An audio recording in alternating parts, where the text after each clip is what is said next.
two times this weekend for Ember. Yeah, it's a tough schedule for them.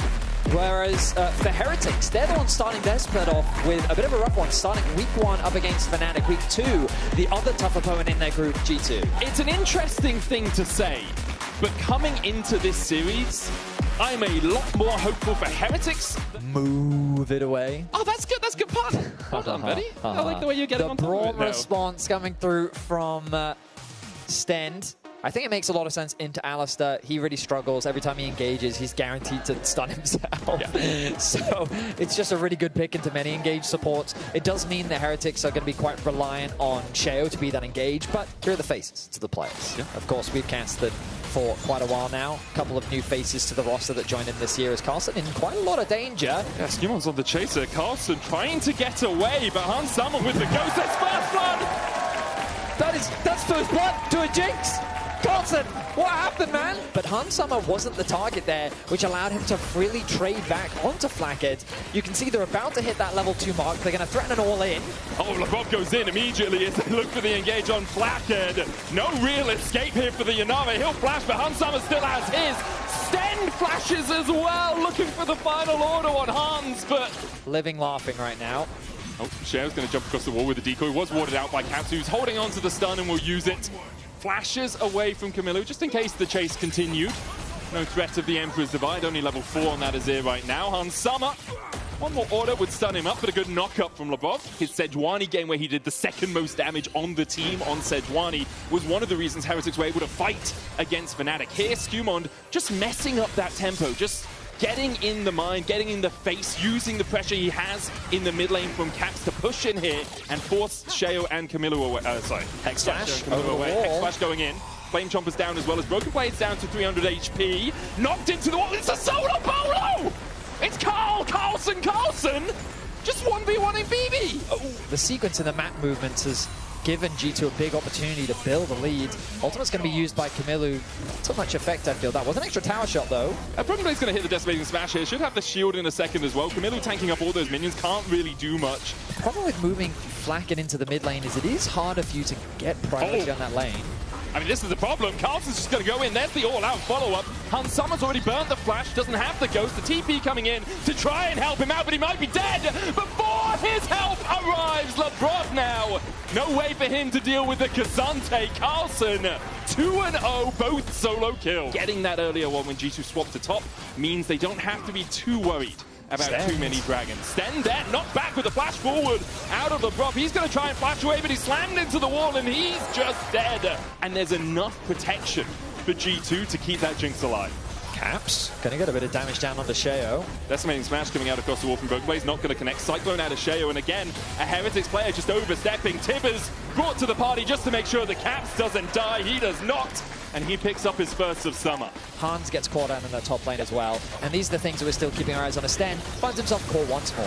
Yep, once again, just overstepping. Flame Chomper's behind him, stunned up with a trample, slammed into the wall, and Stend dies again. Exactly that. Heretics are looking for a good fight. The problem is they're being suffocated on the map as Scumon and Lebrov continue to move to their side of the jungle. He can't dash away because of the steadfast presence. He puts the Emperor's Divide down, but Caps is running past the tower, decides against it with the TP coming in. The trample being used as well by Lebrov. Doesn't get the stun. Stend misses the Glacial Fissure, but Sheo uses the Hex Gates to slide his way in, and Camilo, in the end, is getting paid. As long as they stop getting caught out and they stop conceding pretty much everything on the map, they need to find these cross maps where they can. They're about to be in a 2v5 in this top side. Scumon looking for the damage onto Sheo. Lebrov coming in as well. Pops the trample early, trying to get that stun. Cyclone out from Sheo will keep him alive for now, but the chase continues. Lebrov lands the knocker, and Broken Blade brings down the axe. Carlson, under his tier 2, has Stend to defend, and he will manage to escape.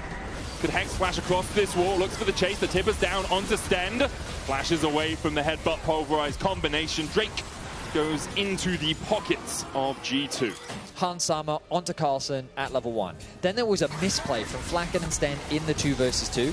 Oh. That's really nice from Cap. So he procs the stun. Tibbers will be on the chase. Doesn't quite have the damage. The super mega death rocket won't find its mark. Heretics trying to find a way into the objective. Broken Blade doesn't have ultimate. Keeper's Verdict coming out. Hits onto the Wukong. And now Stend is in for a world of hurt once again. Locked up in the jungle. Tries to escape. Another order will be enough. Skumon flashes forward and the zap doesn't even need to connect. Skumon now slid back into the face Carlson. of Sheo. Carlson looking for the flank as well. There's the shutdown for Sheo. Carlson going in. Hansama flashing out, forcing to defend around their mid lane tier 1. Heretics now stepping forward. Glacial Fisher. Caps gets the stun before the Cyclone comes out. Drake over to G2. The engage continues and Hansama's untouched. Unbreakable. Stend is no longer. Hansama left to deal with Carlson, but Caps flashes in and Tibbers finds his man. Carlson knocked back. G2 defend their AD carry. It's a double for the Jinx, and BB and Caps are not done yet. Super Mega Death Rocket connects onto the Azir. Sheo should get out with the Blast Cone, but Caps might cut him off. Tibbers there to try and get vision. Caps no flash, but does have the stun. Flash forward, Cyclone. Caps will die to the tower, but Sheo will follow suit to the axe of Broken Blade. Broken Blade just tanking up Heretics. At 3 items, Labrov going in for the engage. There's a knockup onto Carlson. Flame Chomper's not quite perfectly placed. Stend has to flash the wall on someone. Also will get the knockup onto him. Super Mega Death Rocket follows up, and Hansama with the zap threats the Needle. Blackhead putting out some DPS himself as Carlson's forced back towards the Razor Beak camp from Caps. He wants to join the fight around the big purple worm. Okay, Sheo can still look for the steal here. But the Poppy ult, remember the Poppy ult. Look at where Labrov is trying to be a nuisance. Gets the knockback, but it's only onto the decoy and onto Camillu. Still, because Labrov is there, Sheo can't get into the pit before it's secured. Skumon dashing in, flashing in, looking for the kill, and Sheo will fall. The Cyclone, a breath of air at most, not tempestuous at all, as G2 find 2 Blackheads down. Stend and Camillu forced away. Carlson retreating to his base, now stops his recall to join up with the fight, but it's too little, it's too late. Camillu and Carlson full HP, and immediately G2 turn their attentions across towards the Cassante.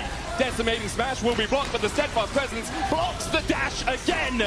G2 16-5 up, 10k ahead, and we wondered whether the G2 vacation memes would continue. It seems the dreams of Heretics have been turned into nightmares. G2, in dominant fashion, will take the win. An impressive performance, specifically from Skumon on Labrov in the early game. The way that they put Sheo behind and they built up and executed in the mid-game was fantastic to see. G2 with a strong showing overall here in Game 1 of this series. Not much Heretics can do to defend G2.